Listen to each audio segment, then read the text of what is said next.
Sir ধন্যবাদ sir. ঠিক আছে ভাই, বড় একটা টেনশন। এটা কপাল।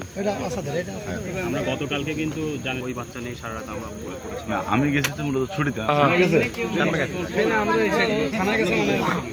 ধরেন ধরেন ধরেন ধরেন স্যার ভালো করে নিই না। ওই অফিসার বললো ফ্রিজ নাই, ফ্রিজের অফিসার বলছিলাম বাসা এখানে না।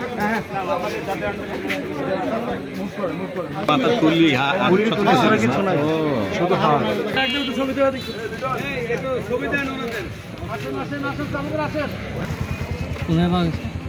ওই জায়গার মানুষ আগে ধরার দরকার।